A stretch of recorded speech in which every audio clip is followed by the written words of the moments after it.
Morning all, you're watching the Channel 9 Breakfast Show on Wednesday, the 29th of April. I'm Nikki Dean. And I'm Byron Got Buttons for Cash Evans.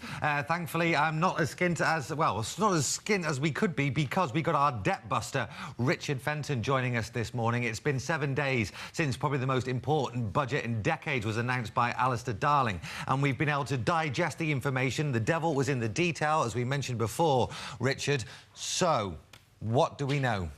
Well, the first thing we're going to talk about is the Car Scrappage Scheme, which is a bit of a novelty item for the budget. It was much anticipated, and he actually delivered on this one. This is an incentive to get people out of their old, inefficient cars and into newer cars. And the big thing here is they're hoping to stimulate the motor industry. So essentially, if you've got a car that's been registered, and this is crucial, in your name for the last 12 months, and it's older than 10 years old, you can upgrade that car, get it into a brand new car and get £2,000 back. Now, the devil is in the detail, because here it gets a little bit tricky. £1,000 comes from the government and £1,000 actually comes from the manufacturers themselves. And we were talking earlier about the fact that, you know, even before this scrappage scheme came in, most manufacturers would give anybody £1,000 for a part exchange regardless of condition. What's more, they wouldn't care if you'd had it registered in your name for 12 months or 12 minutes. It's all part of the deal. So in my eyes, it's probably only really worth about £1,000, but it's still worth taking advantage of. Don't get your car on finance. If you can avoid it, just pay cash, upgrade your car, get something that's cost-effective for you, fuel-efficient, and possibly in the lowest tax bracket possible.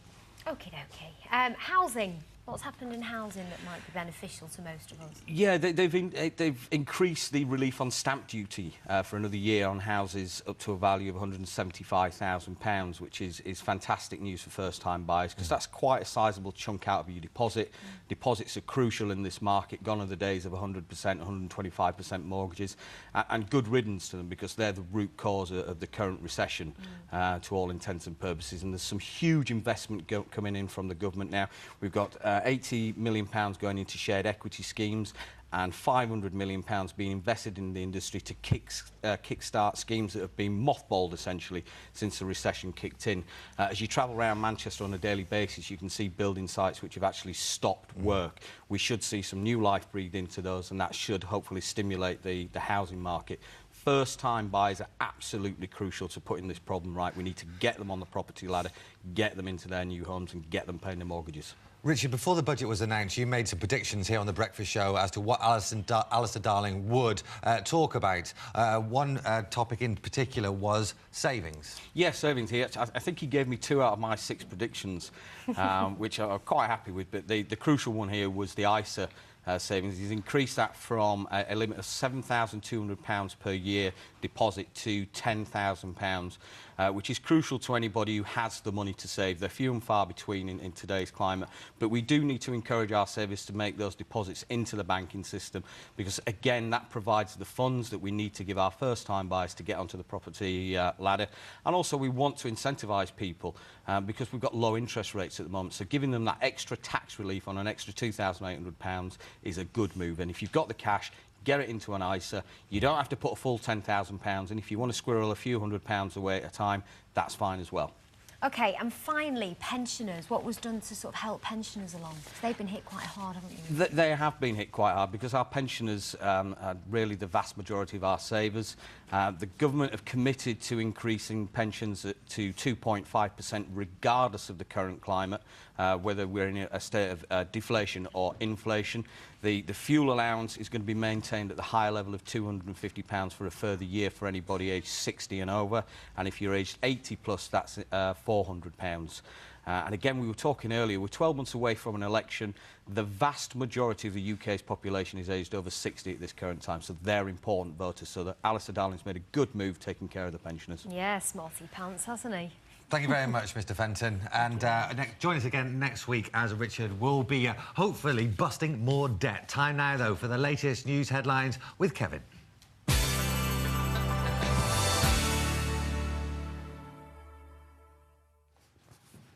Thanks, Byron. Good morning. The swine flu crisis appears to be deepening today. Government health bosses have unveiled plans to distribute leaflets about the disease to all households across Britain. The news comes as yet more holiday makers are due back in Manchester this morning from Mexico.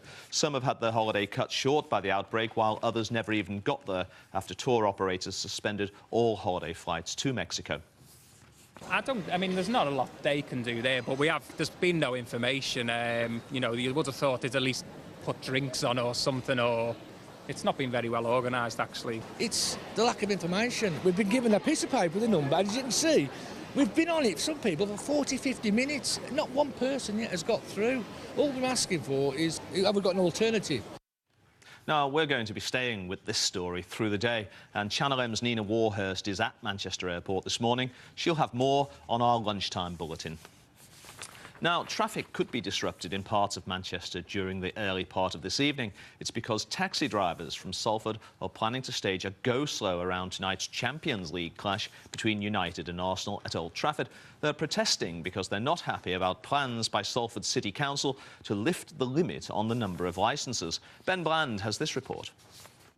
If you're one of the 76,000 fans heading to the Theatre of Dreams this evening, your journey there could end up being something of a nightmare.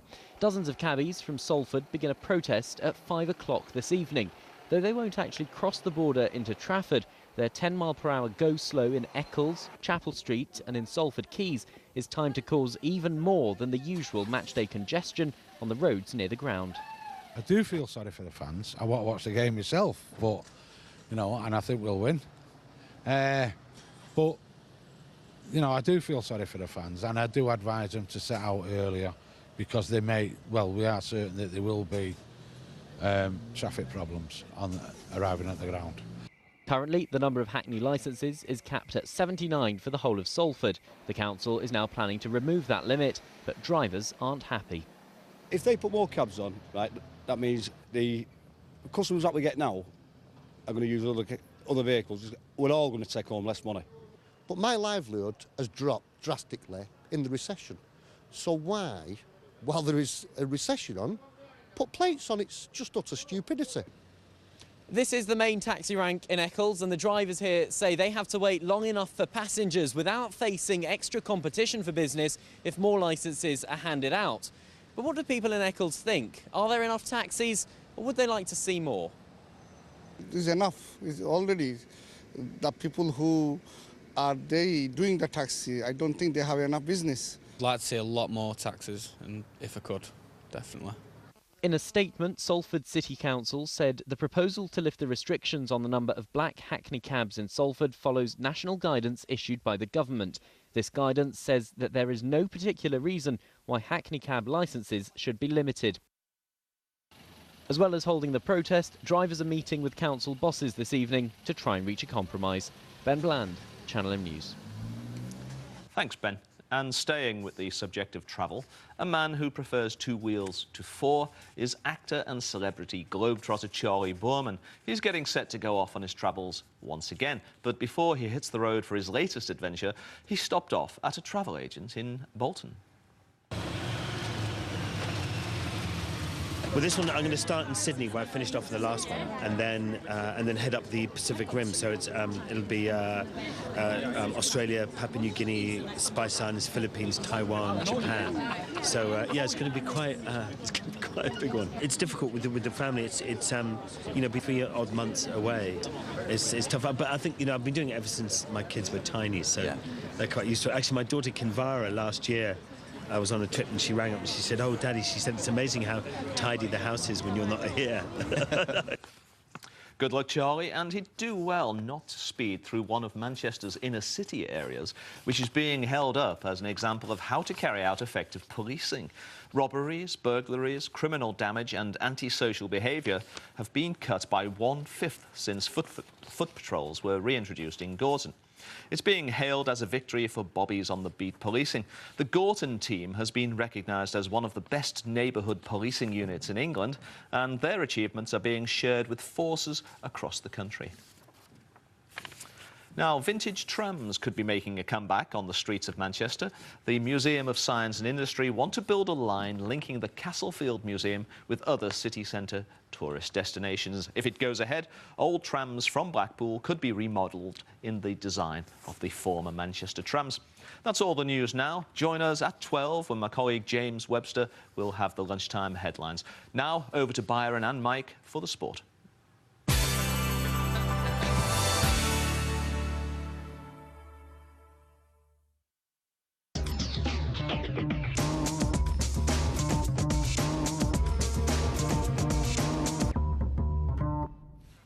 Here's a name United fans haven't uttered for some time, Mark Bosnich. 37 years of age, former Chelsea keeper as well. We believe he's in Australia at the moment. Just held talks with Swindon Town about a return to playing football in this country. Just when people said he'll never play again in England, Swindon Town looks like his next port of call. More clubs than Jack Nicklaus, really, hasn't he? He has been a bit of a journeyman as a goalkeeper and prone to putting on a bit of timber. No comment. Allegedly. It's always good to throw in at that time. Right, OK. Now, Gus Hiddink proved his temporary pay packet with a fantastic European result last night. It was only 0-0, but he really has taken Chelsea by the scruff of the neck. But who could possibly replace him on a full-time basis? Well, I'd like to see Ray Wilkins replace him on a full-time basis. He's got the club at his heart. But it looks like this morning there's a new contender emerging from amongst a field of runners. Slaven Bilic, the Croatian national manager, a young man in his early 30s, turned the Croats into one of the best attacking teams on the continent of Europe. He would be a great acquisition to the Stamford Bridge club, and he's emerged as this morning's favourite. But you know what the press is like. This time tomorrow it could be somebody else. Yeah, absolutely. But also, more worryingly, I suppose, swine flu seems to be affecting all areas of life, specifically here, at this point, football. Yeah, the young 20-year-old Carlos Vela plays for Arsenal. He had visitors over from Mexico at the weekend, and as a result, the club decided to ban him from the training ground while they held tests on him to see whether he had the disease or not. He hasn't, so he's been given the all clear. So it just shows just how far and wide and reaching this problem will be if it was already getting into the game of football. Well, sticking with the Arsenal squad, they're in action again, in action tonight against Manchester United in the Champions League semi-final. It's an exciting prospect. It's an exciting prospect. Alex Ferguson predicts it's going to be a classic. You and I have been speaking earlier on. I think it's going to be something like a 2-2 draw. But Alex Ferguson, he's quite happy at the moment. He's got selection headaches. Well, everyone trained today, apart from Gary Neville. So that's a strong position to be in, going into a semi-final of the European Cup. And obviously, yes, I've got to pick the team. I hope that is the right one, and I hope it wins. And I've got plenty of options, of course. It's an untypical semi-final because it's two English teams, but the principles are the same. You hope you win your game and don't lose a goal. And that's always the case in a European tie. But it won't be decided tomorrow, I feel sure of that. I think that there's a lot of football left at the Emirates. And I mean, looking at the tie itself and look at the players on view, that you almost think this is a perfect semi-final. It's full of terrific footballers and both teams play good football. And it may be that way, it could be that way. But it is an appetising look about it. Well, hopefully on tomorrow's breakfast show, we'll be telling you about a thrilling victory for Manchester United against Arsenal in the semi-final. But let's head out of the Theatre of Dreams, nip across the road into the other Old Trafford, Mike. Yeah, the Lancs Cricket Show airs tonight at 7 o'clock. Paul Horton is the star. He gives quite a lengthy interview. It's coming on the back of his first ton in the one-day game. Here's a taste of what you can expect this evening at 7 o'clock. A lot of all-rounders in our squad and a lot of blokes who can bat and do a job in one-day cricket. So I've missed out a little bit in recent times. I'm looking to resurrect that.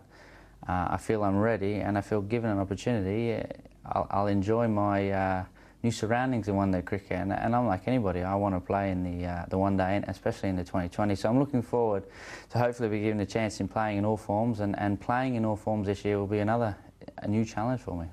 Well, that pretty much wraps up this morning's sport on The Breakfast Show. What's coming up tomorrow? I think you and I will have a chat about your favourite chicken Welshman, Joe Calzaghe. Oh, here we go. It's going to be Joe Calzaghe versus Carl Froch, and I'm going to get it right in the neck. So join us for tomorrow's show. That's from 6:30 with Mike on Sport. Time now for a break. But coming next, Susan Boyle is so 2 weeks ago. We'll be joined by the winner of Rossendale's Got Talent after the break. You'd be bonkers to go anywhere else.